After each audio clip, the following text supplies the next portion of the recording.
生蛇上面會唔會有疤痕呢？疤痕會唔會跟足一世？香港每個人都會有生蛇嘅機會，佢哋好多時會因為工作壓力大、年紀增加，同埋有長期病患，引致身體嘅抵抗能力低，而身體裏面嘅水痘嘅病毒活躍起嚟。根據統計數字呢，凡係39歲以上嘅人，有97%嘅人呢，身體都潛伏住呢隻水痘嘅病毒，隨時會活躍起嚟呢，引致佢哋生蛇。香港嘅媽媽呢，細個嗰陣時呢都出過水痘，咁佢哋呢都有對水痘病毒嘅抗體。當到佢懷孕嘅時候呢，啲抗體會俾咗 BB， 所以 BB 仔呢由出世呢去到1歲呢，會有生水痘嘅機會係好低。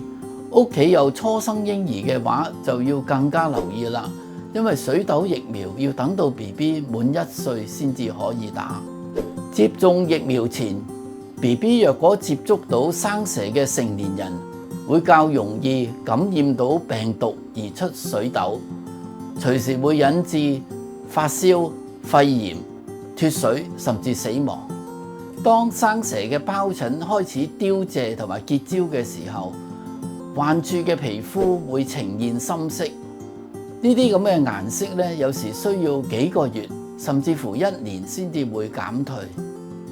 有時若嗰個皮膚嘅損害比較上深，影響到真皮層嘅話，佢會引致有疤痕、皮膚凹凸不平。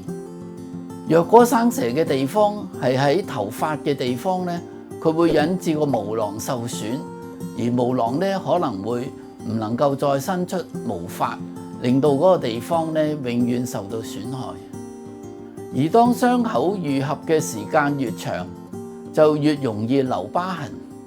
喺2023年有一份研究嘅報告指出，留疤高危嘅一族主要分為5大類。第一係年過60歲嘅長者，佢哋往往去到呢個時候，真皮層下邊嘅膠原蛋白密度同埋血管嘅數目都下降，係不利於傷口嘅愈合。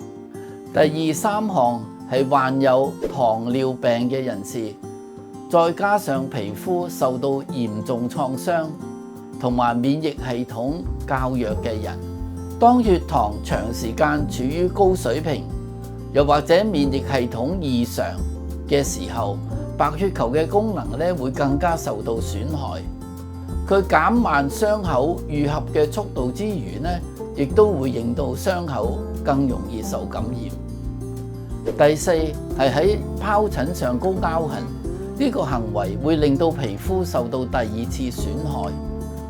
刺激細胞釋放發炎因子，傷口組織會合成過量促進修補嘅蛋白質，最後係有蟹足腫等疤痕病史，呢啲係同遺傳基因有關。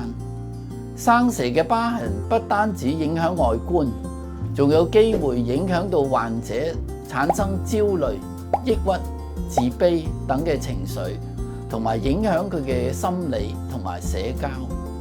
有個婆婆，佢一路都幫住自己個細蚊仔湊一個10個月大嘅孫。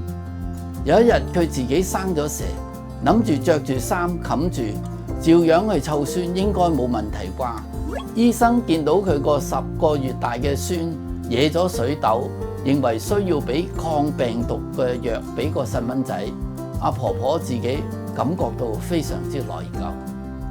生蛇嘅痛絕對冇人想經歷，所以我哋建議大家趁早預防，接種蛇針，保護自己，唔好俾蛇上身。